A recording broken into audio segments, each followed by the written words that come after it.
You're listening to the calming sounds of the Tidepool Orchestra. It's high tide right now, beachgoers, so sit back at the cabana, grab a drink, and relax. Hi, I'm Saturni, and I want to be disobedient. Let's talk about work, a topic that's only marginally more fun than fascism. I wanted to make a follow-up to the Diamond Problem, and how fitting it'd be about the epilogue series, Steven Universe Future. So, quick question for you. If the workers go back to largely the same jobs post-revolution, then has anything of substance really changed in their lives? Future touches on this topic primarily in guidance and just a little bit with Why So Blue as well. And the answer may surprise you. Let's go. Also, I hope you didn't like the rant Sona bit because he's dead. That character's dead, okay? We're not doing that bit again. It was dumb. I didn't... In Guidance, Amethyst establishes a working exchange program between Little Homeworld and Beach City, surprising Steven with a gem slicing up his pizza. At first, he finds this a very pleasant surprise, and thinks it a great opportunity for these gems to find their place in the world now that the war is over. And more importantly, they no longer live under a regime where they are assigned specific jobs they have no choice in. But a little worry creeps in as he realizes the pilot gems are piloting, the ice handlers are working with ice, guard gems have new guard jobs. Not gardening, though, but we do have a class on that too. Thanks, Peridot. Something funny is going on here. The workers are doing largely the same jobs they were doing when they had to. You know, or else. Though I have to admit, establishing this with Steven pointing it out and Amethyst denying it, only for a passing Ruby to confirm it, that was pretty funny. So, Steven insists that if they're doing the same stuff, nothing much must have changed for them, and takes it upon himself to reassign them all to different jobs, without really consulting them or giving them a lick of training. To quote Sapphire, I think hijinks will ensue. So after dealing with the inevitability of hilarious untrained disasters and misinterpretations of how these things work, Amethyst sits down with Steven to explain to him that, derivative as it may seem, these are the jobs the exchange gems chose to do. But Larimar still shows us that a little nudge outside of one's comfort zone can lead to new self-discovery, though. At the end, it seems like Future's surprisingly nuanced answer to our initial question is yes, actually. The addition of agency in their situation makes it inherently better, even if they are doing the same work. And it is that same agency which also can facilitate the pursuit of newfound passions, such as with little Larimar. Not thrilled about that screaming thing, but hey, she'll get there. So, a pretty thorough take on the subject, but the follow-up question then becomes, well, what if that work is destructive? In Why So Blue, we find a pair of lapis lazulis who were in the middle of a terraforming job when the Empire got a little bit dismantled.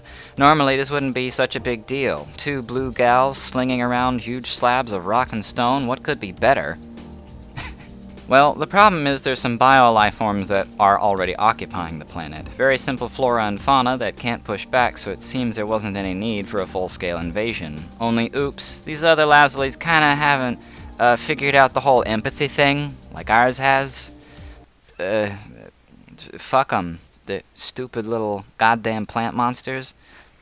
Can't fight back, what good are they? You think they're so good? You think you're better than me?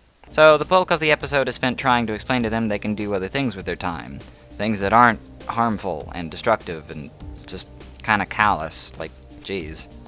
Quick side note, Lazuli gems are scary. The amount of destruction they can rend with just a little time and even a few gallons of water is a bit daunting. Wonder if there's some other video series out there that can help me put their power into some sort of numerical perspective. What's up everybody, Crackton here. Today we'll talk about how strong is Lapis Lazuli.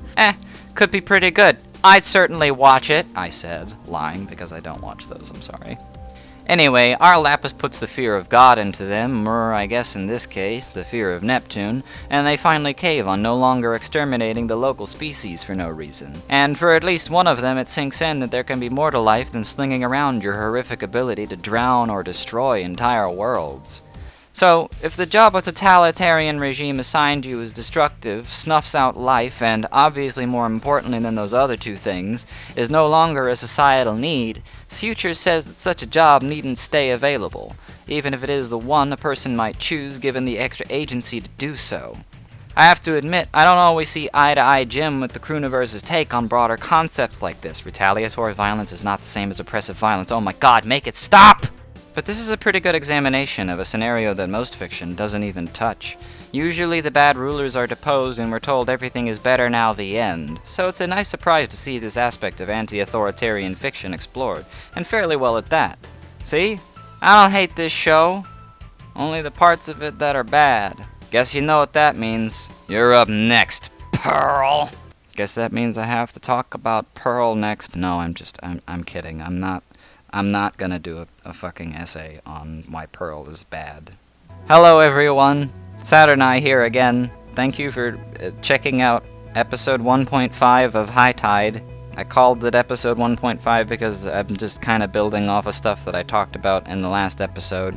It's time for all the cynical YouTube stuff. Don't forget to like and subscribe to the Tidepool Orchestra. And tune in next time when I talk about something other than a show about rock women from space. Something else. In the comments below, why don't you tell me who your favorite non-main character cast member of the Steven Universe series is? For me, that's easy. It's Peridot. She's the best gem. Don't at me. This is not a conversation. I'm right.